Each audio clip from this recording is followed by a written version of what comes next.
Before we start today's episode, I need to confess that I'm a perfectionist. Much to my wife and kids' annoyance, I strive for perfection, and view of dishes in the sink or toys on the floor just sends me into an internal spiral. I like things tidy and organized. When I started as a manager, I applied the same high standards to everything and everyone around me. And it backfired, not just once, but it became a constant point of friction with almost every aspect of my job. So today, I want to share with you the hidden cost of perfectionism and what happens when perfect becomes the enemy of progress. This is Management Deconstructed. My name is Marcel.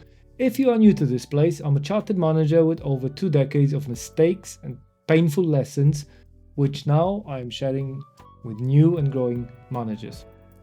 So, is perfectionism really a problem? Perfectionism in managers often starts with good intentions, a drive to deliver high quality work, a belief that if something isn't flawless, it's not ready. But beneath that is usually fear, and it's a fear of failure, of judgment, of losing control. When a manager carries that fear, it spills over. Let's get specific. Perfectionism in management doesn't just mean wanting things to be done well. It's more rigid than that. It's micromanaging the small stuff. It's delaying decisions out of fear they are just not ready yet. It's over editing other people's work. It's rarely celebrating progress. It's equating mistakes with personal failure. Perfectionism in management, it's a mindset that says anything less than perfect is simply unacceptable.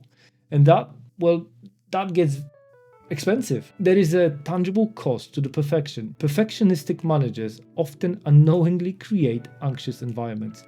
Teams start second guessing themselves. People do not take risks, and feedback becomes defensive. This is the point at which innovation dries up. And worst of all, people stop trusting themselves or the managers.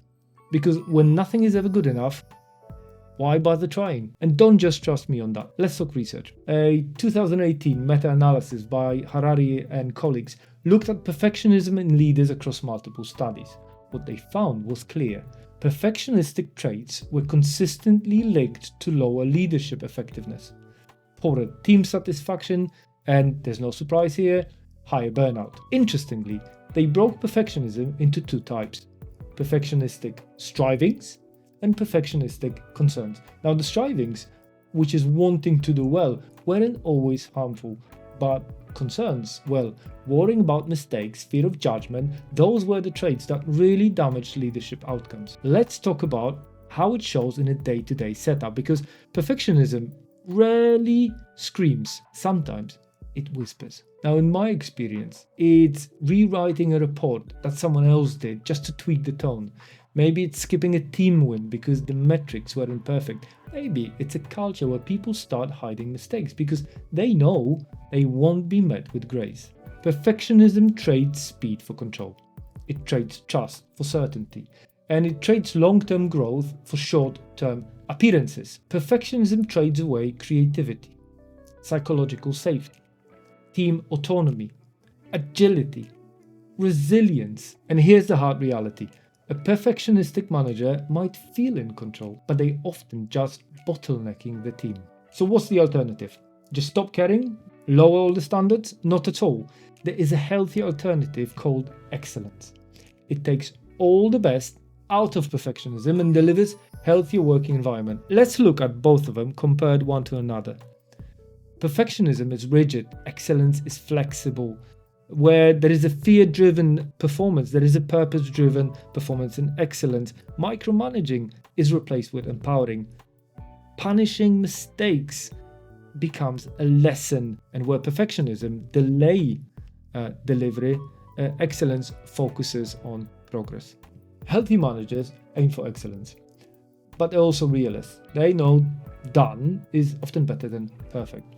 They trust people. They see mistakes as part of the process, not the end of it. Now let me repeat. Done is often, way often, better than perfect. I would know I was stuck in a frustrated loop of not finishing anything on time, and when things were finally finished, there were tons of unhappy people, and ironically, I was one of them because I was not satisfied with the level of the finish. Let's talk about how we can transfer out of that nightmare into something a bit more sustainable.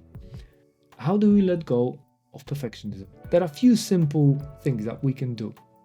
The first one is set clear criteria upfront. Know what good enough looks like before you start. That is actually great advice for most things.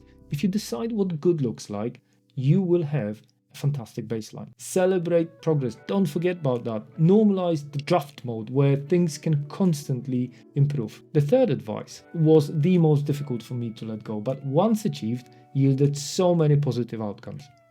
Give feedback with compassion, not control. I don't think I have to explain that in more detail. Feedback can be crushing when not delivered correctly. And a really good way of implementing the right mindset to your teams is to model vulnerability. Share your own early drafts or learning curves to create additional headspace around you. And lastly, ask regularly, am I holding on because it matters or because I'm afraid that someone will judge this as half-cooked? On that one, I have two answers. No matter what you do, there will always be someone who thinks so. So I wouldn't worry. And secondly, getting things done is what managers are paid for. Artists can afford striving for perfection, but being a manager is always about moving forward. Now let's wrap it up. Perfectionism in leadership can feel noble, but in reality, it isolates. It slows things down, and it quietly kills the trust that great teams are built on. Great managers don't need to be perfect. They need to be present, consistent, human, and willing to trade a little control for a lot more connection. Now, personally, I still cringe when I see those dishes in the sink and toys on the floor, but I now leave them until we can all tidy up together, because in reality, my kids are happier to be surrounded with their creative mess until they go to bed. And that is when we will all tidy up. You can be perfectionist and strive for excellence. It's not easy, but creates a healthy environment for everyone. Thanks for watching today. If this hit home, let me know in the comments. Have you worked under a perfectionistic manager or caught yourself being one? No shame here, just reflection. And if you're building your leadership style, start by letting go of the myth that you have to get it exactly right. Sometimes good enough is where the magic happens.